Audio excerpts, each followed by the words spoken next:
So normally I'd probably start this off with some smart statement about, I don't know, some fun fact or anything. But I have a guest on this episode of the show because it is Fan of a Fan. So I might as well start. And we want to welcome all y'all to Fan of a Fan, and this is strictly only for the fans. Welcome to Break Time on West Side, your number one break time podcast, coming to you from Nairobi, Kenya. The man on the mic is a man who is not on the mic alone. He is also a man whose favorite form of cardio is jumping to conclusions. It is none other than your tall, dark, and mildly handsome man, Sir Denver B. The show is Fan of a Fan, the show that comes between all the other shows and allows me to give a chance to different people that can contribute and, help give a much more refreshing voice to the podcast a chance to speak. Now, I have to admit, I was going to do this whole episode on heartbreaks, and so I have to admit, last week when I did the episode of Tweet Street and I brought up this tweet that revolved around heartbreaks, and it was about this whole thing about exes taking their new significant others. I did break it down, but some people came out and mentioned that I didn't mention it. Like, I didn't talk about heartbreaks as well as I probably should have. So I figured, how about we get somebody who's actually an expert on heartbreaks to actually, give us a little bit of a breakdown on it. So with me is a very, very interesting lady. She is what they refer to as a reinvention coach, which is very special. Her name is Natasha Marie. Natasha Marie, how about you give a quick hi for the people? Thank you so much. And thank you so much for having me on today's episode. I'm so excited to be here. So, like Denver said, I am a breakup and reinvention coach, and I help people heal their heartbreak and really understand what went on so that they can reinvent themselves and essentially find the dream partner and the dream relationship. So, thank you so much for having me today. And it's so interesting because I originally started speaking to Denver because I listened to one of his episodes on the podcast all about to do with open relationships or open cheating. So this is so exciting that I get to share my expertise on the area of heartbreak, and we can dive into that. So I'm so excited to be here, Denver. Thank you so much again. Always a pleasure, always a pleasure. And the most interesting part about this is a little bit about hearts because you are in the medical profession. So Yeah, that's probably one of the most interesting parts about it. And weirdly enough, most people might not know this, but this is like one of the longest long distance calls I think I've had on the podcast because you're all the way in the UK. I am, yes. Yes, what side of the UK? I'm in the sort of mid area, so I'm near Oxford. That's where I live. Oh, interesting. So yeah, we should probably get a crack on with this entire thing. So now, heartbreaks, when we kind of talked about it last week, just me and you, there was this whole outlook where you looked at heartbreak from before the relationship and I was looking at it from after. Yeah, and there was this whole idea that you brought in where people have this whole heartbreak where they are told that I'm not ready to get into this, and they have their own assumptions. Why don't you break that one down real quick? Yeah, absolutely. So, it's funny we talk about heartbreak, and just to share a little bit of a background with your listeners is that when I was going through my breakup, I was really actually going through my heartbreak while I was in the relationship. So the last month or the last 2 months of the relationship was complete uncertainty. So I was really going through the why is he not messaging me back, and why is this not happening, and really almost crying myself to sleep and having those thoughts and those feelings of I don't know where I stand. And I'm sure that for so many of your listeners, they can probably articulate with this, they're in that limbo period before the I'm done gets said. And so this is something which I find really interesting is the heartbreak actually starts before the breakup. And it's because if things were all rosy in the garden and things were fantastic, you wouldn't have broken up in the first place. And I know that's exactly right. And so many people say, oh, I didn't see it coming, I was completely blindsided by it. But if you really think back to the last month or the last 2 months of your relationship, how many times were you holding each other's hand or showing affection or saying nice things to your partner or being intimate? You know, how many times, or did that even happen in the last 2 months before you broke up? Because you'll notice that there are patterns and there are trends before you break up, which actually then allows you to get into the heartbreak process, as I like to call it. So there's like a precursor to everything. Exactly, absolutely. So once you're in that, once you've kind of done the we're done, it's over, you can start to then really grieve the relationship. Because I think for so many people, they get into this mindset of, oh right, it's over, I need to get back on the horse, I need to get back out there. But you actually have to process the heartbreak, you actually have to process what's gone on, because the person who you've broken up from is essentially somebody who has really played a role in your life, and it's essentially a huge loss. It might not be a great loss, but it is a loss from your life, and you have to be able to, you know, process it and grasp how to navigate around it and not just eat tubs of ice cream, you know. Well, the other side of it, funny enough, is there was this whole thing with the revenge body, where right after the breakup, this is when you find that people will start going to the gym, they'll work out, they'll do all of this and, you know, make themselves look so much better, quote unquote, so that they can make the other person, the now ex, feel bad for leaving them. That Is is it really is it something interesting. that, yeah, is it one of those things that you'd probably say is like a reflex so that you can make it seem as though the relationship was worth it? Or can you just say that it's supposed to be a transformational part, but because you're still holding on to the back, you're still holding on to the baggage of the previous relationship, it's probably not going to help you? You know what? I love this question, because I think back to some of my ladies that I've been coaching recently, and they would say, you know, they've cut their hair, they've started working out, they've been doing, like, they've got a new Instagram page, and it's really funny and it's really interesting, because that's exactly what I think so many people do. They go into this fight or flight mode, and when I say fight or flight, it's kind of like, I'm not going to fight the negativeness about the past. I'm going to actually fly into this new version of myself. And it's really a space where you can work on yourself, but it has to be for yourself. If you're trying to make your ex-partner jealous, or you're trying to, you know, I've been there. You know, back in the day it was Snapchat. You know, I knew my ex had me on Snapchat, so I would you know, I would take photos of me having fun and doing loads of stuff, and I knew he would see it. So it's Yeah. kind of like it's a way of processing, but it's also a way of making yourself feel a little bit better as well. You know, it's important to um, do things which excite you and do things which you enjoy doing. So whether that is, you know, going to the gym and working out so you feel good about yourself, or maybe it is that you start eating better and you do lose a little bit of weight. I mean, I do say to pretty much anybody I meet, there's no diet quite like the heartbreak diet, because for so many of us, we end up dropping so many pounds because we're just in that state of shock, and we're in that state of loss and grief and everything like that. So yeah, True. it's just that space, you know.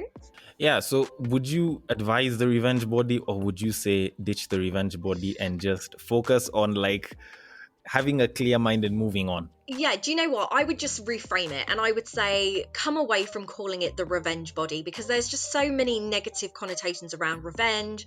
It just sounds so kind of like you need to kind of um almost shift that energy, and maybe it's that you call it something different, but it's not about getting revenge on your ex. It's really about lifting yourself up and really being like, do you know what, I'm actually doing this for my future partner, not my ex-partner. And that's the mindset I invoke, and I really make sure that my clients understand is it's no longer about the ex, it's about the future, and it's about who you're going to attract. And we want you to be in that mindset of, I'm working out and loving myself, not because I want to get back at somebody, but because I want to find somebody, and I want to find somebody who makes me feel good when I exercise or when I eat well. So in order to answer that question, absolutely, come away from the revenge body, but no, I'm working out, I'm doing more to actually find my future. All right, so to kind of give it like a nice sound to it, you'd probably say it's not about the X, it's about the next. Yeah, exactly. That's it. That is definitely it. Oh, my wordplay has been really improving this year. Yeah. Anyways. I love it. Yeah. Now, on to the precursor to the relationship, because there's heartbreaks before it. It's kind of where you find people getting into the friend zone. If you're a guy, like it's fairly common for guys to get into the friend zone. And with women, funny enough, there's this zone that people don't like to talk about called the sex only zone, where it's like the guy is like, I don't want to start dating right now, but because someone is like, they still want to be with the person, so they're willing to, can I say, give whatever it is that they can, that this guy wants from them. And, they just continue, just sleeping with this guy continuously, and they're not really getting anything out of it. There's a level of pain that people go through around that area, right? And I do tend to feel as though it's probably better when they cut them off rather than they just stick there holding on to something that might not really happen. Because how many times can you say that the friend zone has brought out good relationships? And how much time has been wasted in between? So like, take for example, let me give you a very interesting story. This one's personal. This one's close to my heart.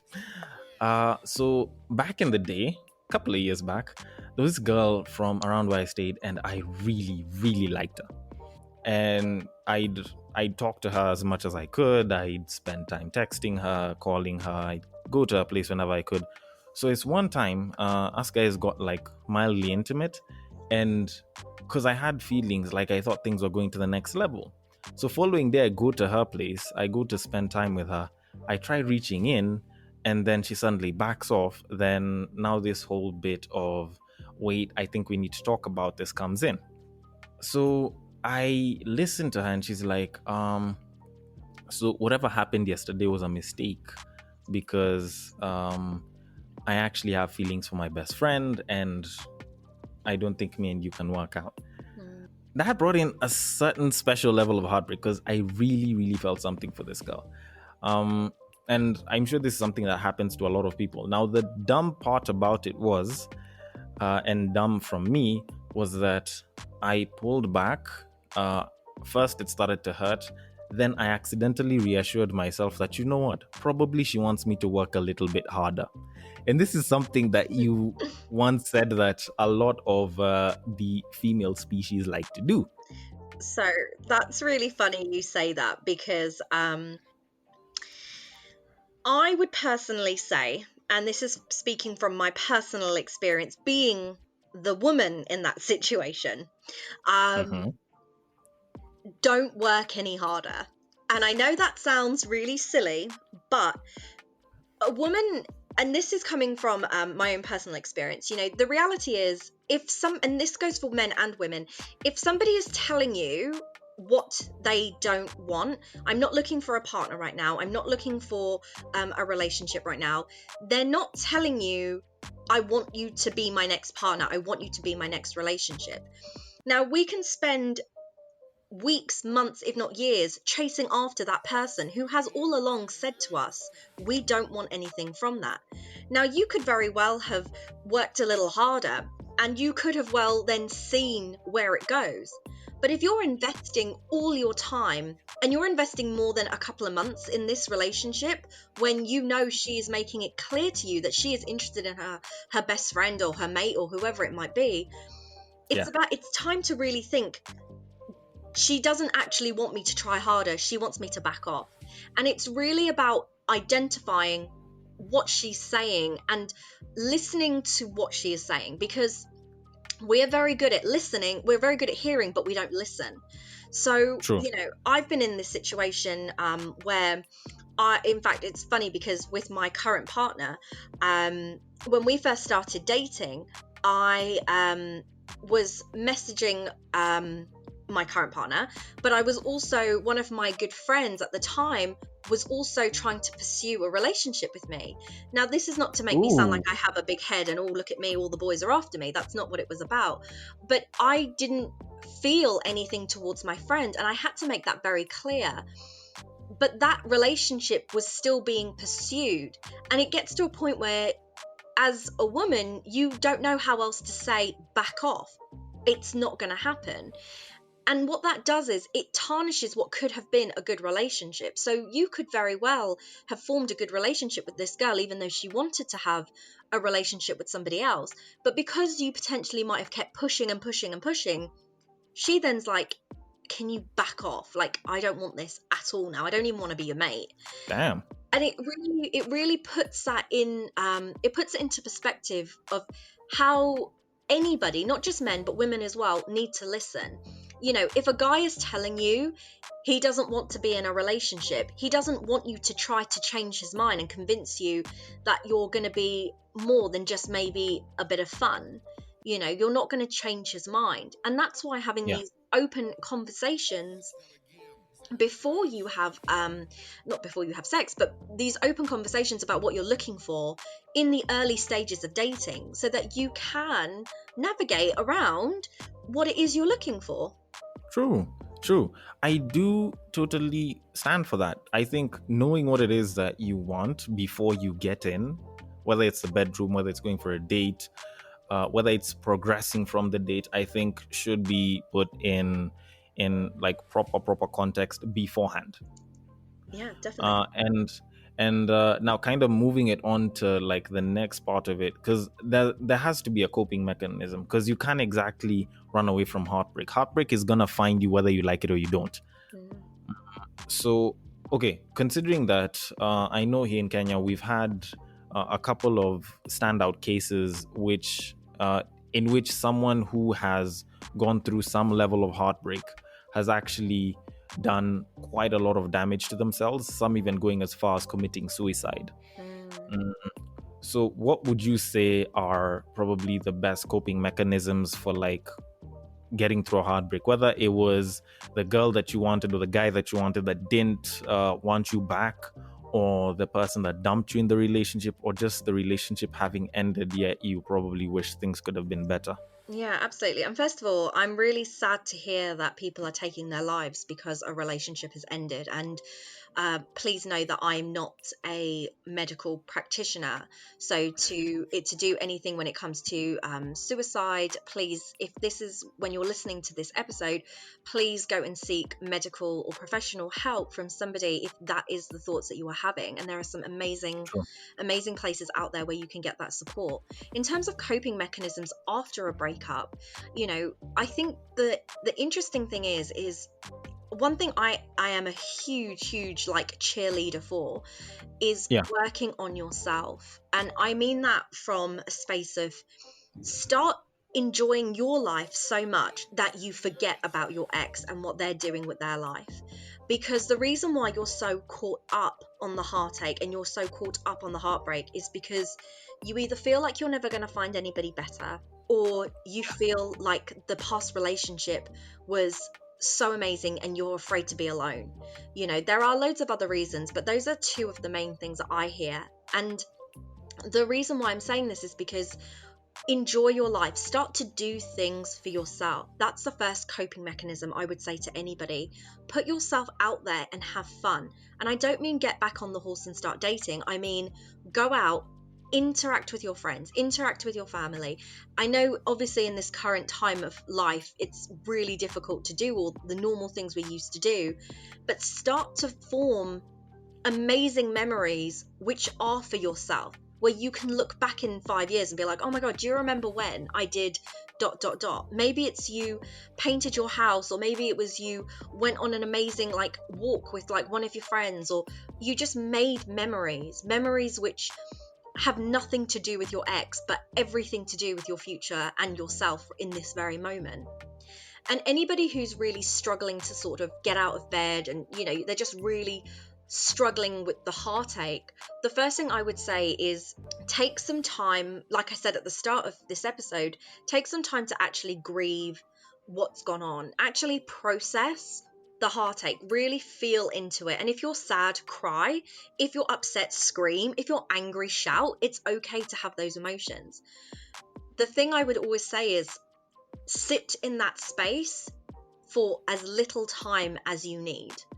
And the reason why I'm saying that is because sometimes we can get into a pity party where we stay there for ages, and then we turn that, oh, I'm heartbroken, into depression or anxiety or fear, all because we Yeah. didn't take that second to be like, okay, I need to actively quieten down this inner gremlin that I have that's telling me I'm not going to find anybody new, or that I'm almost 30 and no one's going to want me, or I'm almost 25 and I've never had sex before, or whatever that might mean. Yeah. I want you to just sit down and really process and think about that inner voice that's telling you can't, and really then reframe it to a place where you can be like, okay, so I need to pick myself up, and I have to want to pick myself up. Okay. That's actually quite perfect. I think you've answered it very, very well and quite extensively. Thank Although, you. one last question. This one's a simple yes, no, before we conclude. Rebound, yes or no? No. Okay. All right. That's been it. And I think that's all we have time for. Thank you so much for coming on to the podcast and giving us your wealth of advice. Yes, so for any of you who are looking for a bit more support, you can find me on Instagram at Natasha_Marie_coaching. And for anybody who is listening to this episode, as a personal thank you, I will be more than happy to offer out a free half-an-hour coaching session to anybody who's going through breakups and anyone who's struggling to navigate around this field of breakup, dating, or new relationship. Perfect. And your podcast as well, The Breakup Wake Up, Yeah. is also available. Yes, so anybody who wants to listen to me talk about breakups, you can head over to Spotify or iTunes. It's on all major streams. And the podcast, like Denver said, is The Breakup Wake Up. Yes, and it's actually a really good podcast. Now, fun fact, she doesn't edit her episodes, so she usually just does them right off the bat and puts them up. So, in respect and also in unison, I will edit this episode as little as possible. I'll probably just put in the intro and the outro, and that'll be it. Amazing. I love that. Yeah, so thank you so much for coming on, and thank you so much for listening all the way till the end. If you have any thoughts, comments, and feedback, be sure to hit us up on the DM at Breaktime on Westside. On Facebook, it is also at Breaktime on Westside, and on Twitter, if you want to slide into my personal DMs, it is at Bagaka the D. If you're listening through Castbox, be sure to leave your comment, and I will attend to it accordingly. And I will catch you guys on the next break. Take care.